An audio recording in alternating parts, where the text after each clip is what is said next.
Si je vous disais que faire l'amour est un mauvais moment à passer, vous me diriez que ce discours appartient à une autre époque et vous auriez raison.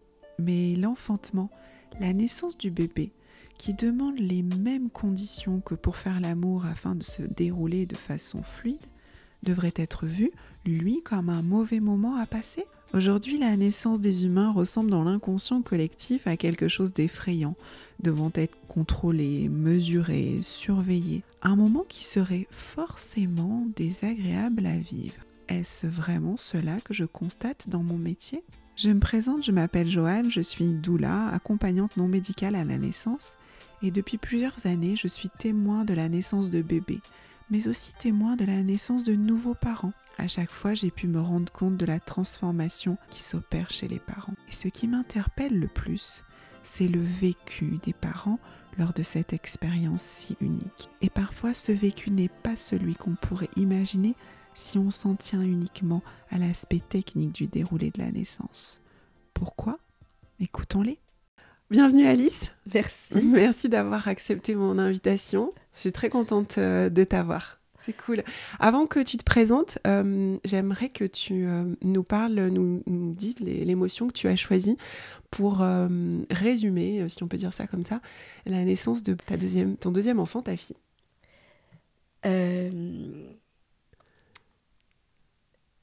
L'émotion que j'ai choisie, sur le moment, c'est finalement la sérénité que je remets, que je rattache à la liberté.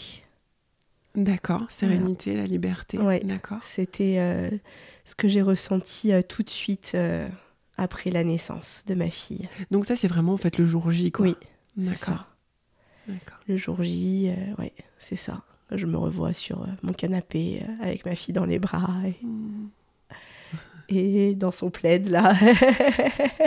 Et oui, c'est ça. C'est ça que j'ai ressenti. Est-ce qu'il y a eu une autre émotion que tu as choisie pour, je sais pas, les jours suivants ou ce qui t'est venu peut-être après ? Les jours suivants, ça a été, oui, plus compliqué. Juste l'émotion. Oui, une espèce de déception, je pense. Ouais, ça serait ça. On va en parler. Ouais.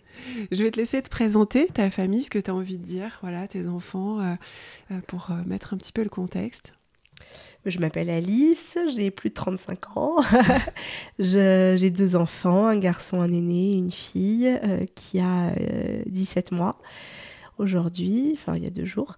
Et je suis mariée, je suis en couple depuis 8 ans, je crois. Je sais plus, je ne tiens pas le compte.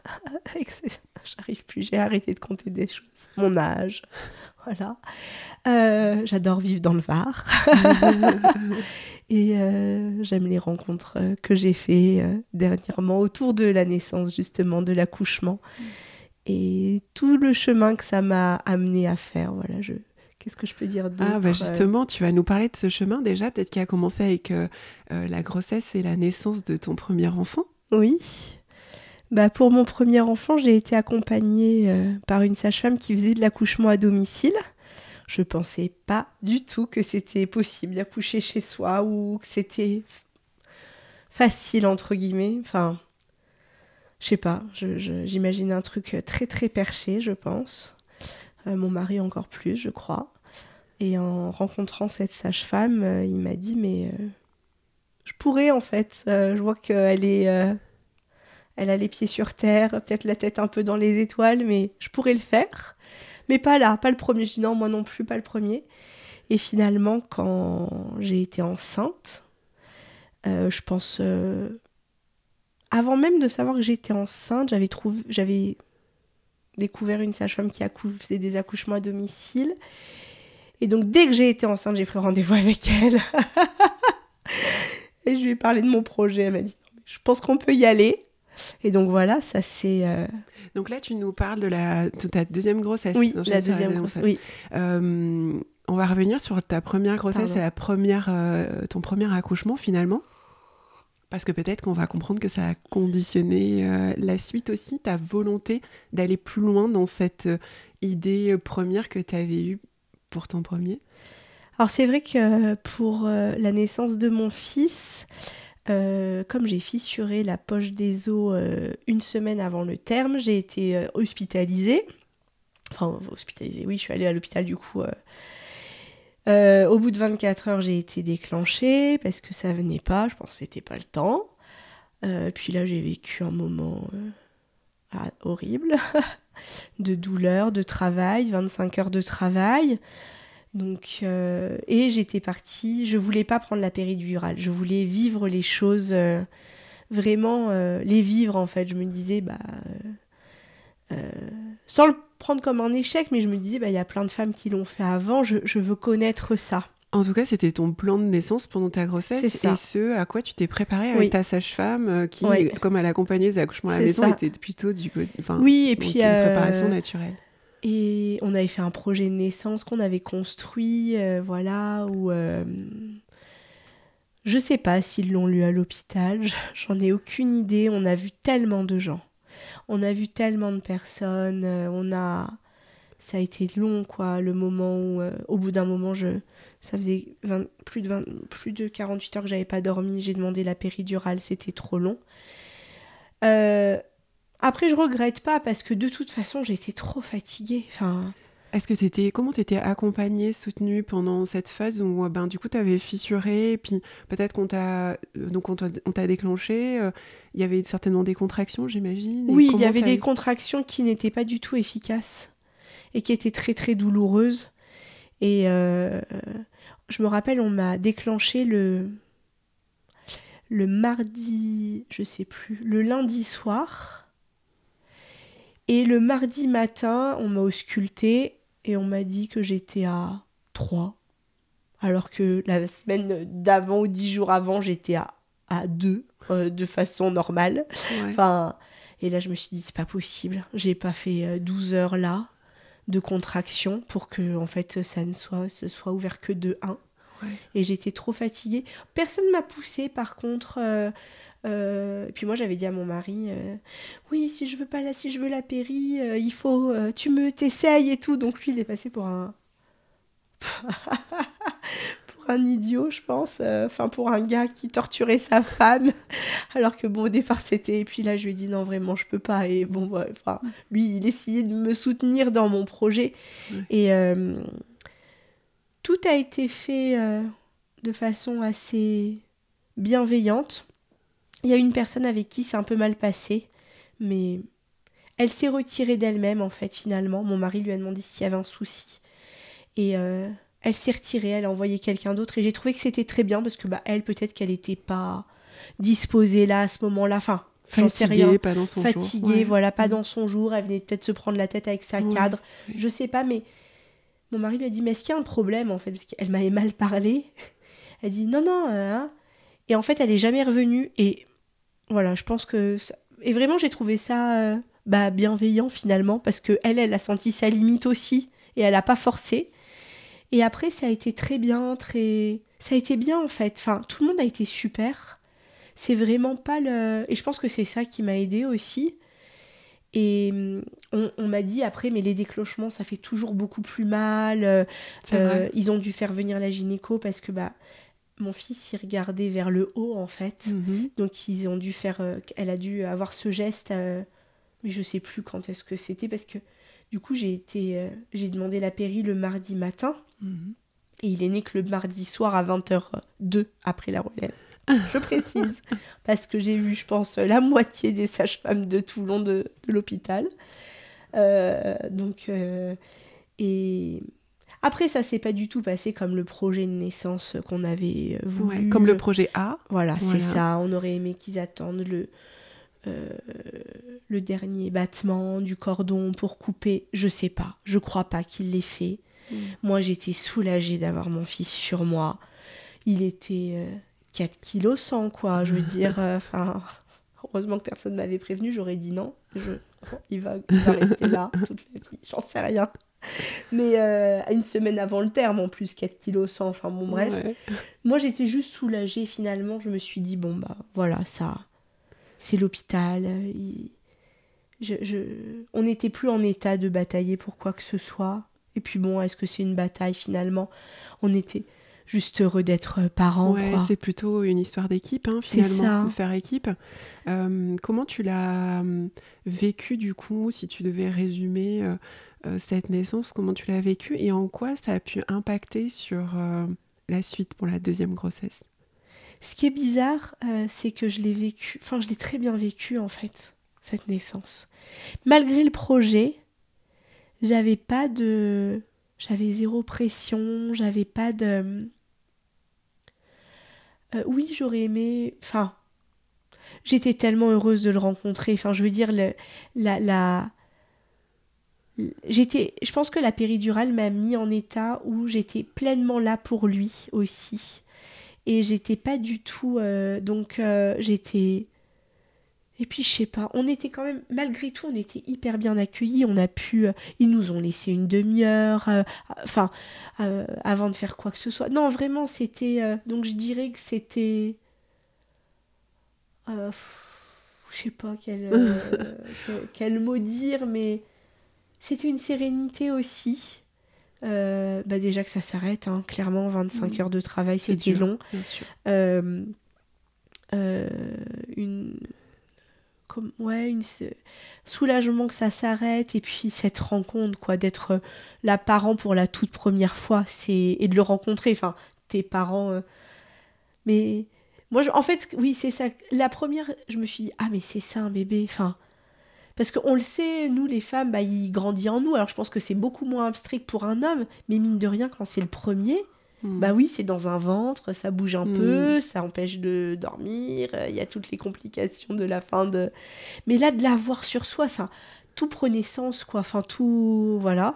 Et donc, malgré le fait que voilà, le projet Oui. A, il a fallu s'adapter, passer à un projet B, toi, tu l'as bien vécu. Je l'ai ça, bien c'est vécu. hyper intéressant. Non, je l'ai super bien vécu, mais parce que je pense que je savais que je connais un peu les contraintes de l'hôpital, j'ai un peu été malade avant, donc j'ai un peu vécu à l'hôpital des petites choses, donc je sais que c'est l'hôpital, quoi, il y a de la contrainte.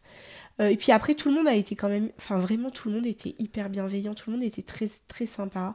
Puis je suis sortie en précoce, ma montée de lait s'est fait très vite. Ouais, c'était fluide au final. C'était très très fluide. Le postpartum a été aussi relativement, non pas relativement, a été super fluide et l'attachement, le lien d'attachement avec le bébé aussi.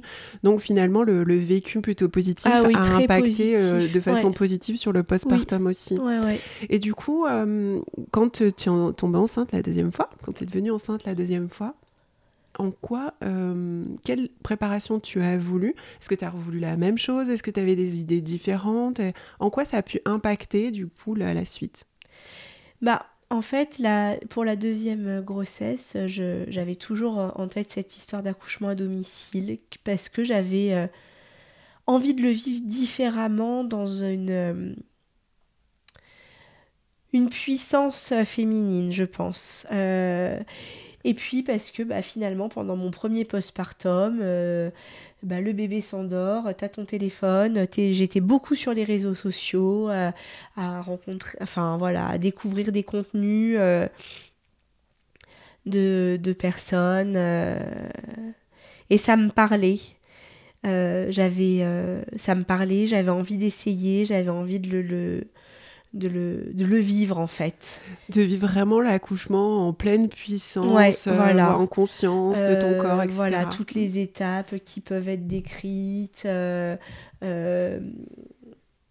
J'avais envie de ça, J'avais vu avec mon mari l'équipe qu'on avait fait pour le premier accouchement. Et je savais que c'était mon équipe en fait, donc je m'étais dit on peut aussi aller au-delà, j'avais vraiment confiance en lui.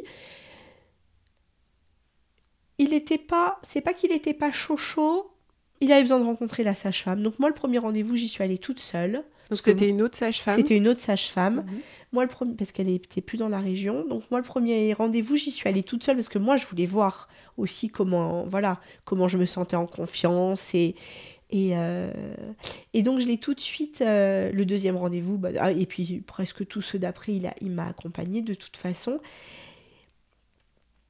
Et voilà, il m'a dit, bah oui, j'ai confiance. Il a parlé, lui, de ses doutes, de ce qu'il craignait. Et puis il m'a dit, bah oui, feu, voilà. Génial. Et donc vous êtes parti dans une préparation vraiment Ouais, pour un accouchement à la maison. D'accord. Donc cette fois-ci, vous réalisiez votre petite envie mise sous le tapis pour le premier. Ouais. Vous réalisiez ça. Et donc tu as fait la préparation avec cette sage-femme, avec Valérie. Et tu as continué à t'informer aussi sur les réseaux, etc. Ce genre de comptes qui donnent des... comment dire, oui, je sais pas si on peut citer. Bon, après, voilà, il n'y a pas de... Oui, après, moi, j'ai suivi beaucoup, du coup, Karine, la sage-femme, qui est canadienne, québécoise. Quantique Mama, voilà, merci, je trouvais plus le nom. Et j'ai suivi d'ailleurs sa préparation à la naissance, parce que pour mon fils, on avait fait de l'aptonomie, avec une autre sage-femme encore. Bon, ça nous avait parlé, moi ça m'avait parlé, parce que c'était un temps... en couple aussi, voilà. Mon mari, quand je lui ai parlé de Quantique Mama, il a regardé, ça a été... C'était pas trop son truc. Il trouvait qu'il y avait beaucoup d'injonctions. C'est marrant maintenant que je le dis. Ouais. Il y a beaucoup d'injonctions, même sur sa place à lui, en fait. Et après, voilà, c'est aussi comment on le vit soi-même, comment on reçoit l'information. C'est ça aussi. Et du coup, c'est pour ça que certaines choses conviennent à des parents et d'autres pas. Et il en faut, c'est pour ça et pour tout le monde. Hein, voilà, vrai. Donc lui, c'était pas trop... il disait, mais moi, j'ai pas besoin qu'on me dise comment je dois être, voilà. Et moi, j'avais besoin de ça. Moi, ça m'a aidée. Et ça m'a desservi, je pense, un peu. Pas qu'elle, hein, pas que Quantique Mama, enfin, c'est super, mais du coup, ça m'a... Bah, j'ai intégré tout ce que je lisais, tout ce que j'entendais, et je me suis dit, bah, ça va se passer comme ça. Et ça s'est pas du tout passé comme ça. Alors, tu vas nous raconter comment tu as envie, voilà, parce que... Et effectivement, donc du coup, nous on s'est vus aussi pendant la grossesse. On va revenir, d'ailleurs, c'est un point qui était intéressant aussi.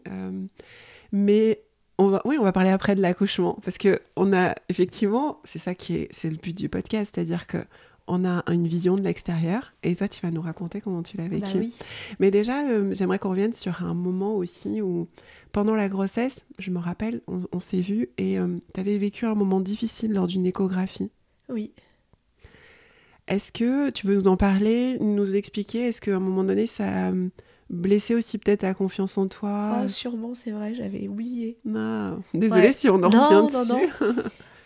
Oui, je pense que c'était la dernière écho, il me semble, obligatoire. Et enfin, fortement conseillé. Oui, enfin, je sais pas. Ouais, donc merci de repréciser. La dernière échographie conseillée, en tout cas, prise en charge, on veut aussi. Voilà. C'est ça. Et l'échographiste m'a dit, mais là, votre bébé, il est trop gros et vous pourrez pas accoucher à la maison. En gros, que j'étais un peu inconsciente de faire ça. Le fameux bébé trop gros. Le fameux bébé trop gros. Après, des fois, ils sont trop petits. Voilà. Enfin, je crois que c'était trop gros. Hein. Oui. C'est ça, hein, je suis... Enfin... Et en fait, ça a été dit... je sais pas dans quel état il était, lui, parce que je l'ai revu après, et en fait, il m'a dit, non, mais c'est bon, tout va bien. Ah ouais. Mais ouais, je l'ai revu 15 jours après pour une écho de contrôle, du coup. Et mais moi, c'est vrai que ça m'a... Je me suis dit, mais on fait n'importe quoi. Ouais. Qu'est-ce qu'on fait? Et je crois qu'on avait rendez-vous juste après. Avec toi ou avec Valérie? En fait, en tout cas, moi, tu m'as demandé qu'on se voit justement parce que tu n'arrivais plus à reprendre pied après ce rendez-vous. Ouais, mais en fait, juste après, on avait rendez-vous avec Valérie. Donc, en sortie, avec la sage-femme directement. Et bon, elle nous a vachement... Enfin, voilà, elle m'a beaucoup... déjà, mon mari, en sortant, il m'a dit... non, mais viens, là, on va voir Valérie, on va lui en parler, et puis on va voir ce qu'elle nous dit. Enfin, je veux dire, elle est pas inconsciente, elle est... on lui fait confiance. Bon, elle m'a déjà apaisée, mais c'est vrai qu'après, ça a trotté dans ma tête. Et oui, je t'avais demandé Ça t'est vu pour parler de ça, ça avait mis à mal vraiment ta confiance. Et donc, du coup, la naissance de Brune s'approche. Ouais.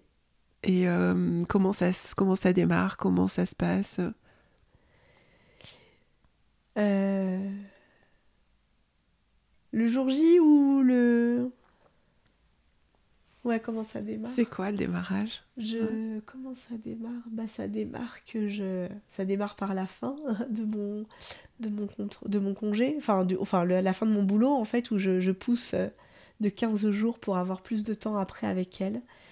Parce que je suis en forme, parce que tout va bien. Enfin, vraiment, j'en ai marre d'être enceinte, mais tout va bien. Donc, je peux tenir un peu plus au travail. Je crois que je rentre en travail la veille, en fait, et mon fils est malade. Et je me dis, non, c'est pas le moment, et tout s'arrête. Et je vais voir Valérie le matin, elle me fait de l'acupuncture. Je lui dis, bon, bah, ce soir. Et le soir, bah, ça reprend. À 21h, je me rappelle, ça a pris. J'ai pas réveillé mon mari tout de suite. J'ai attendu. Puis à minuit, je me suis dit, bah là, je le réveille. Et on est descendu discrètement pour pas réveiller notre fils. Et puis il a commencé, lui, à tout installer. Moi, je l'ai regardé faire. Il a gonflé la piscine. Et puis c'était bien, C'était la nuit. C'était la nuit. Les volets, il a fermé les volets. Enfin, voilà, il a galéré avec la pompe, je crois. La pompe de la piscine pour gonfler. Enfin non, il avait déjà galéré, donc du coup, il avait prévu l'adaptateur. Et voilà, ça a commencé. Ça me faisait mal. On avait gonflé le ballon, on avait tout qui était prévu. Et c'était long quand même. Ça n'en finissait pas, je trouvais. C'était dur à supporter les contractions? Ouais, c'était dur à supporter. C'était dur, ça me faisait... Après, c'est flou, hein, parce que entre votre arrivée, vers 4h, je crois... Oui, c'est ça. Et je sais plus à quel moment ça a été dur. Parce que je suis allée déjà une première fois dans la piscine, puis après je suis ressortie. C'est normal que les souvenirs soient troublés, voilà. Hein, tu le sais. Ouais, je sais. Et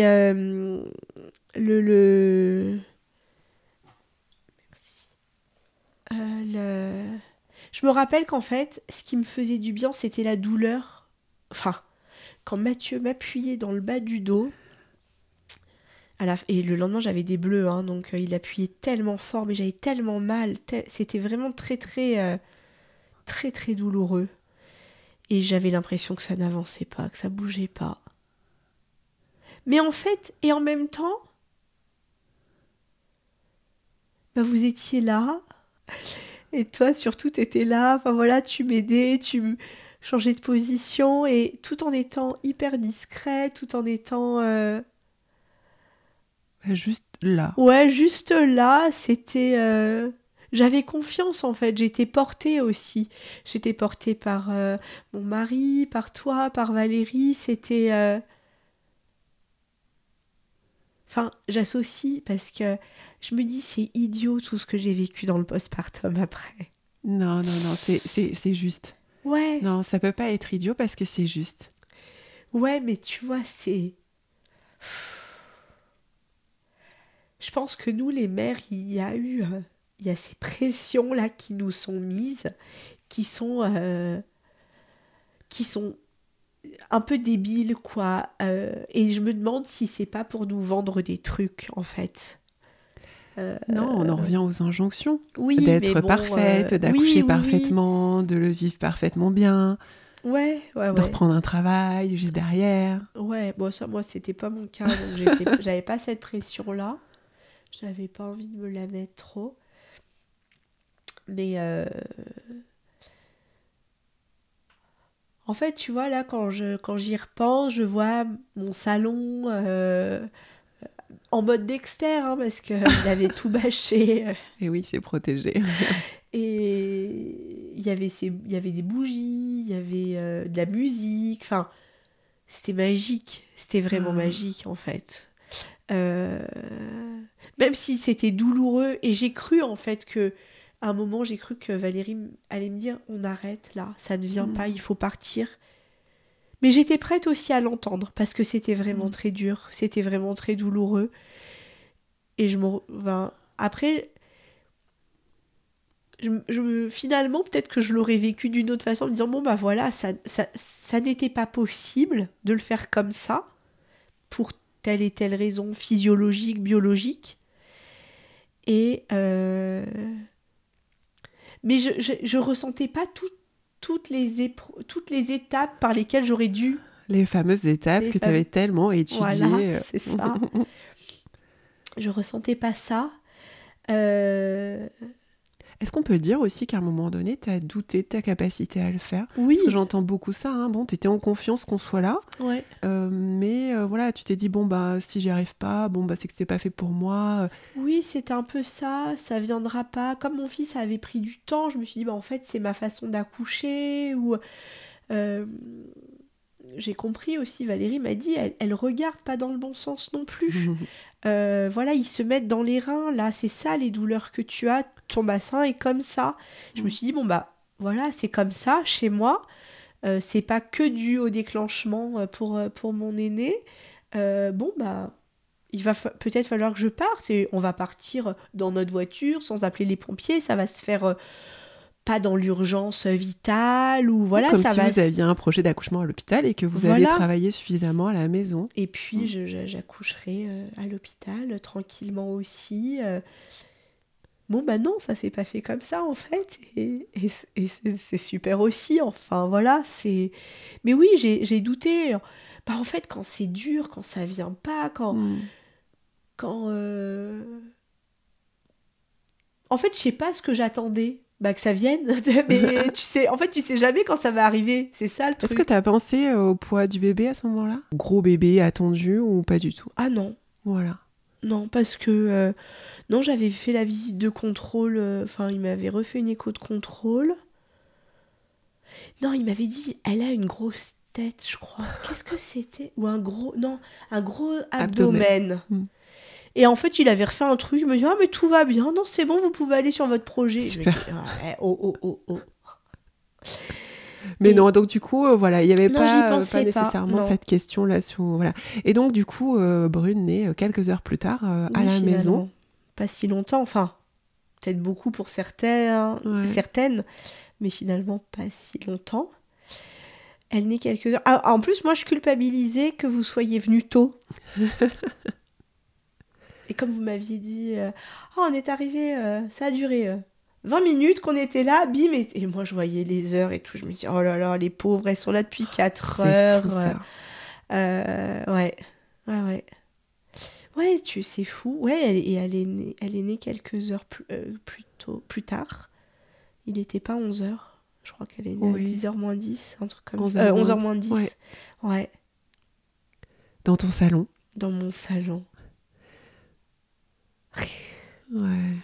Ouais, quelle chance. Après, je sais que c'est une chance incroyable parce que, voilà, bah déjà, d'un point de vue des sages-femmes qui le font, il n'y en a pas partout. Toi aussi, et puis l'équipe que vous formez toutes les deux, le coût financier, c'est pas démentiel, mais tout le monde peut pas se l'offrir non plus. Mais alors, c'est pas parce que c'est quelque chose, effectivement, qui est pas accessible à tout le monde pour X raisons, que c'est nécessairement... Là, tu le dis avec tout le recul et tout le tissage que tu as fait depuis. Tu vas nous parler un petit peu de ce que tu as ressenti les semaines ou les jours suivants. Bah, j'avais cette ambivalence. Alors, je pense, je sais pas ça, peut-être toi, tu as plus d'expérience que moi. Moi, j'ai l'impression... Mais en fait, je pense que la dissociation, je sais plus comment elle l'appelle, quantique mama, je l'ai vécu. De pas avoir la péridurale, j'ai pas eu le coup de foudre comme j'avais... Enfin, et moi, dans ce que j'en ai entendu de mes amis, hein, juste ça, peut-être que tu nuanceras mon propos. Moi, je vois que pour la péridurale, j'ai été complètement disponible tout de suite pour mon enfant. En tout cas, c'est ce que j'ai ressenti pour le premier. Oui. Et là, j'ai eu besoin de me reconnecter à moi-même pour ensuite la voir elle. Mais ça a pris quand même un petit temps. Je la voyais, elle était magnifique, c'était incroyable. Mais il y avait un truc. Là où pour mon fils, j'ai tout de suite fait « Oh, wow !» Voilà. Parce qu'effectivement, il y a une partie de ton cerveau qui n'est pas encore disponible. Ça. Avec une péridurale, les femmes sont présentes, là, elles peuvent réfléchir, faire des phrases complètes, ce qui n'est pas le cas dans le cadre d'un accouchement. Tout ce qui est plus naturel, en fait, sans rien qu'on le laisse vraiment faire, la femme s'embarque vraiment. Oui, oui. C'est vrai, mais c'est aussi déroutant. Oui, parce mais complètement. Que moi, j'avais vécu la péri et vraiment, je me suis sentie sa mère tout de suite. Tout de suite, c'était... voilà, c'est incroyable. Pour ma fille, c'était incroyable aussi, mais voilà, ça... Et je me suis dit, oh là là, je l'aime moins, ou c'était différent. C'était différent, bien sûr, mais c'est déroutant. Ouais. C'était déroutant, mais c'était... Enfin, voilà, il y avait moins j'ai dû prendre plus de temps pour me reconnecter, pour revenir entièrement dans ma tête, dans mon corps. Ça, revenir. Voilà. Mais c'est déroutant. Est-ce que tu penses que tu n'étais pas suffisamment informée pour le coup, alors même que tu avais lu beaucoup de choses? Est-ce que... déjà, est-ce que c'est possible d'être autant prévenu que ça de cette phase où la femme a besoin de réintégrer, ça fait bizarre de dire ça paraît un peu perché, mais de réintégrer son corps, mais parce qu'en fait, juste c'est vrai, enfin, de laisser le temps à son cerveau qui réfléchit de revenir? Je pense pas qu'on puisse se préparer, enfin... Des fois, je me dis, moi, j'ai peut-être trop intellectualisé le truc aussi. C'était peut-être trop tout ce que j'ai lu, c'était peut-être trop tout ce que j'ai... finalement, les rencontres avec Valérie, celles avec toi, elles étaient peut-être suffisantes. J'aurais peut-être pas dû lire tout ce que j'ai lu. Et ouais. Ouais, enfin voilà, c'est dans ton cas, effectivement. Voilà, dans mon cas à moi. Ouais, parce qu'après, on a un idéal peut-être d'accouchement. Mais de toute façon, je l'ai fait comme ça, je peux pas revenir en arrière, donc... Non, mais c'est intéressant d'en parler, justement. Mais c'est vrai que je me dis, ouais, peut-être j'aurais... Je sais pas. L'accueillir différemment. Et ça aurait été aussi... Enfin voilà, accueillir ce temps-là. Hein, je parle de grossesse, de préparation aussi, de tout ce qui se passe, de tout ce qui se construit, ce qui... je l'ai peut-être moi... Peut-être, mais parce que je suis comme ça aussi, malgré tout, très... j'ai besoin d'intellectualiser, de rationaliser, même si derrière, j'ai envie de vivre des émotions complètement pas rationnelles, pas intellectuelles. Je me prépare à être... voilà. C'est l'ambivalence entre nos deux cerveaux aussi, le cerveau primitif et puis le cortex frontal qui réfléchit, quoi. C'est ça, c'est toute cette ambivalence-là.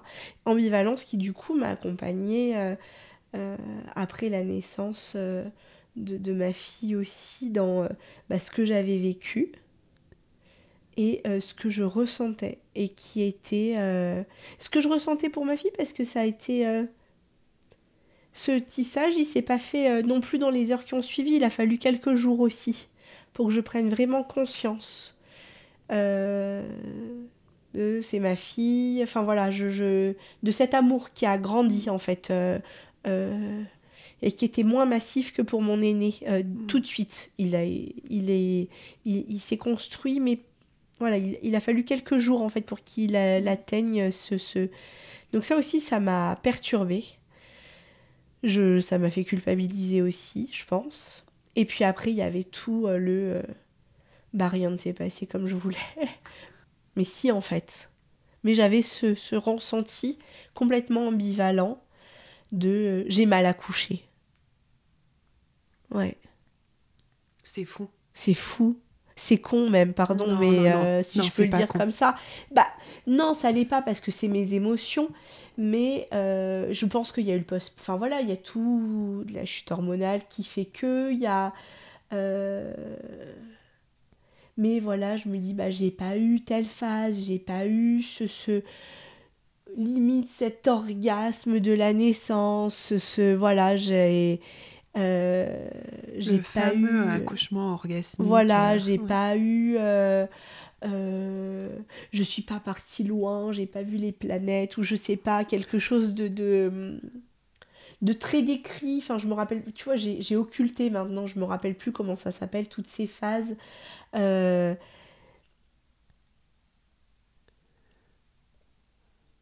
et finalement, j'ai réparé aussi ça. J'ai réparé aussi, je pense que c'est aussi pour ça que je peux faire ces témoignages aussi aujourd'hui et cette rencontre, cette discussion avec toi. Parce que je l'ai aussi réparé, je l'ai aussi pensé, ouais. Pensé et pensé, Hmm. P-A-N-S-E-R et P-E-N-S-E-R. Mais ouais, parce que... mais sur le moment, ça a été... bah, il y a tout, quoi. Il y a la chute hormonale, il y a tout ça. Et pourtant, ça se passait bien, quoi. Enfin, j'ai allaité, ça s'est très bien passé, Voilà, j'ai ça, pas c'est eu les aspects techniques. problème Voilà. du tout. En fait, j'ai eu zéro Ouais, souci, ouais, zéro complication. ouais. Et ça, c'est les aspects techniques. Et après, justement, est-ce que tu penses qu'on s'en veut encore plus de trouver ça, voilà, d'être déçu de soi-même, alors que techniquement, est-ce qu'il n'y a pas aussi, là, du coup, une culpabilité de se sentir déçu, alors que tout était, d'un point de vue technique, ben, parfait. J'imagine qu'autour de toi, tout le monde t'a dit, ah, mais c'était génial et tout, puis Ouais. toi, du coup, c'était plus... Oui, un petit peu, bah oui, oui, oui, c'est ça. Cette culpabilité, ouais. Euh, Et c'est vrai que quand, encore une fois, on la relativise aussi, où on se dit, bah attends, toute... il y a des postpartum qui se passent très... Enfin, voilà, toi tu vas allaiter, tu peux allaiter, t'as aucun problème, elle prend du poids, enfin, vraiment... Et, et tu te rends compte, bah, t'as accouché chez toi, mais c'est pas encore comme t'aurais voulu. Donc oui, il y a beaucoup de culpabilité, ouais, ouais, ouais. Parce qu'en fait, peut-être que moi j'ai oublié que j'étais unique, enfin, en tant que personne, tu vois, et pas...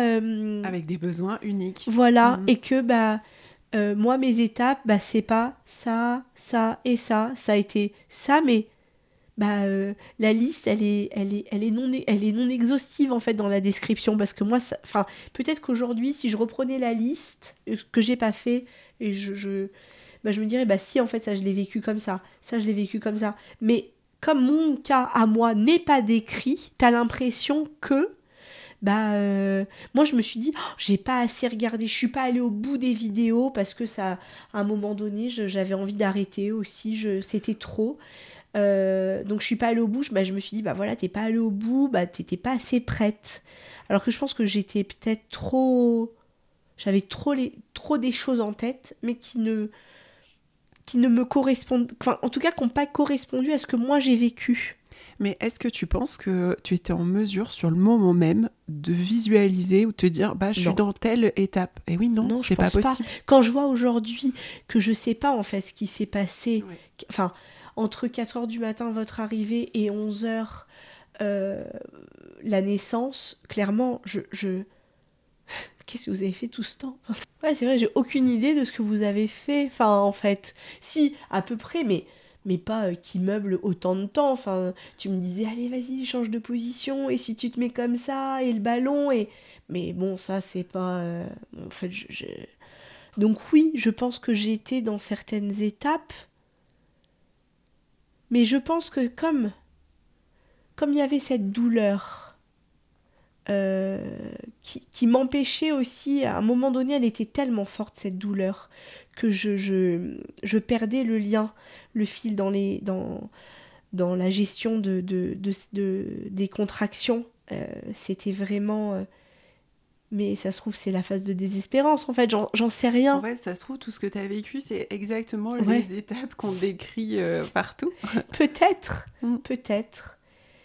Mais oui, j'avais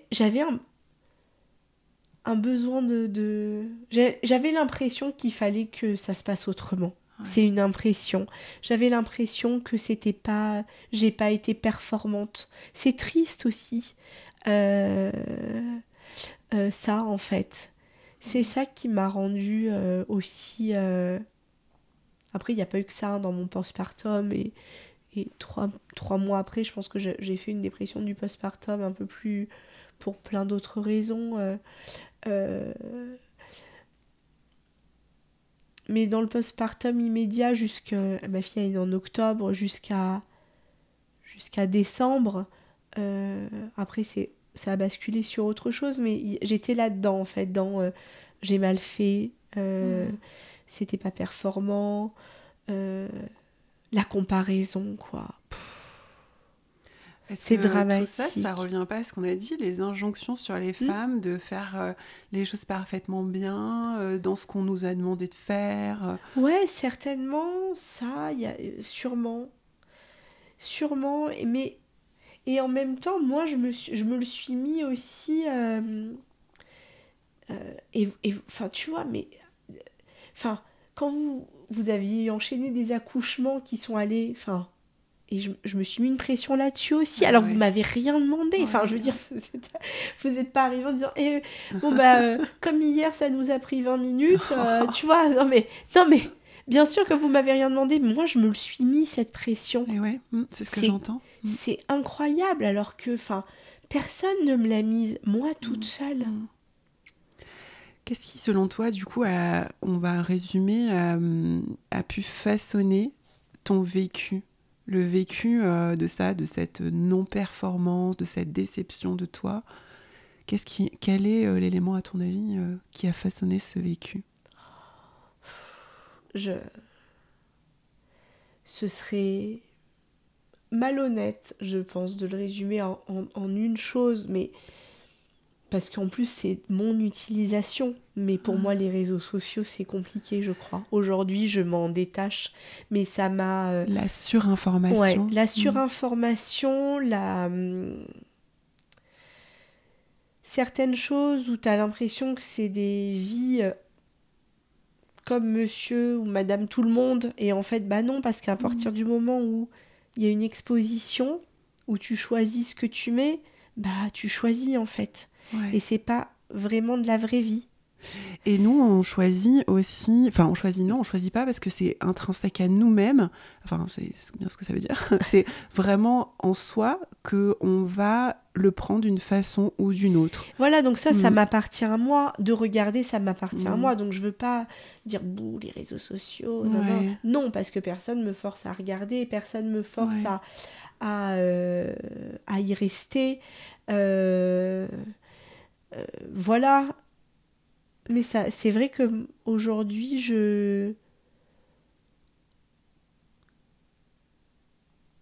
c'est mon état émotionnel, c'est qui je suis, qui a fait que j'ai pris ça comme ça. Voilà, il y a mon histoire, il y a ma personnalité, il y a voilà tout ça. Mais et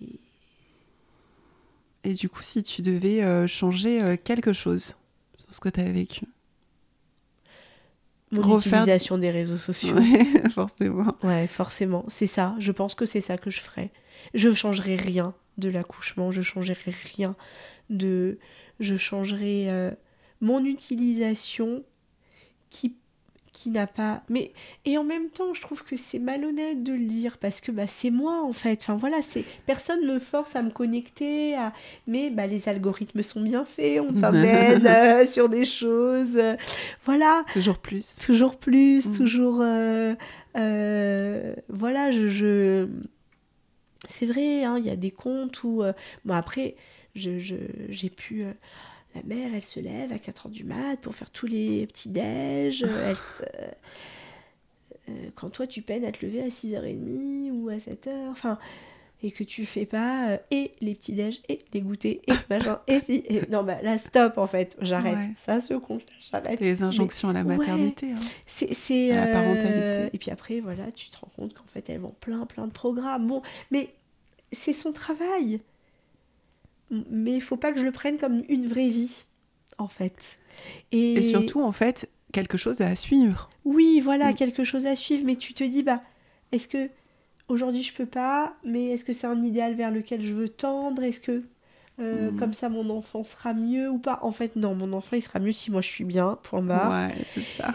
Mais des moments, t'es moins en état, t'es moins... Et puis on te dit, on réfléchit un peu pour toi, et tu te laisses porter, par fainéantise peut-être, par flemme, je sais pas, ou par... où tu te dis, si cette personne y arrive, moi aussi je peux y arriver si je mets ça en place. Et on oublie, mais voilà, je veux pas... Enfin, les réseaux sociaux, ils sont super, enfin, il y a plein de super choses, et moi, l'utilisation que j'en ai eue, voilà, je veux le nuancer quand même. C'est ça que tu changerais pour toi, toi, c'est ça que je te connaissant pour moi. maintenant aussi, ouais. On apprend à se connaître aussi. Oui, parce que sans les... Non, parce qu'en fait, Valérie, je l'ai rencontrée par le journal en soi, enfin, en lisant un article. Et toi, je t'ai rencontrée par Valérie, même si je connaissais ton compte, en fait, je le suivais déjà. Je savais pas ce que c'était vraiment qu'une doula, je savais pas ce que c'était... Donc, t'as reçu plein d'informations, t'en as gardé, t'en as laissé, et puis il y en a d'autres où peut-être voilà, tu aurais, te connaissant maintenant, tu dirais bon ok, je vais pas tomber dans l'extrême, voilà. Mais ça fait partie de l'expérience aussi, d'apprendre à se connaître aussi. C'est ça, oui, ça fait partie de l'expérience. Enfin, cette performance, Oui, je sais pas d'où elles viennent ces injonctions à la matière. En tout cas, pour moi, je pense qu'elles venaient de là. Pour d'autres, elles vont venir d'ailleurs parce qu'elles sont là, présentes dans tous les cas, les injonctions à la maternité, les injonctions à la féminité, les injonctions au naturel aussi. Enfin, il y en a plein. Oui. Elles sont partout. Pour moi, elles ont été là. Mais ça se trouve, elles auraient été ailleurs. Enfin, moi, c'est vrai que j'ai, dans mon cercle proche, des amis qui sont pas sur les réseaux, elles ont moins intellectualisé, mais elles ont d'autres injonctions aussi. Enfin voilà, faut faire la part des choses. Voilà, on en a toutes de toute façon, puis on n'est pas parfaite en fait. C'est clair. Je crois qu'on va terminer sur ce mot-là. C'est bien de le retenir. On n'est pas parfaite sur cette phrase-là. Merci beaucoup, Alice. Vraiment, ton témoignage est riche pour tout le monde, je pense, qui va écouter. Merci beaucoup. Merci à toi. Voilà pour aujourd'hui. Si vous avez aimé ce podcast, vous pouvez laisser un avis, vous abonner, partager bien sûr cet épisode afin qu'il serve à un plus grand nombre de personnes. Je vous dis à bientôt ici ou sur Instagram et YouTube via La Chouette Porteuse où vous trouverez aussi la version vidéo des podcasts. À très vite.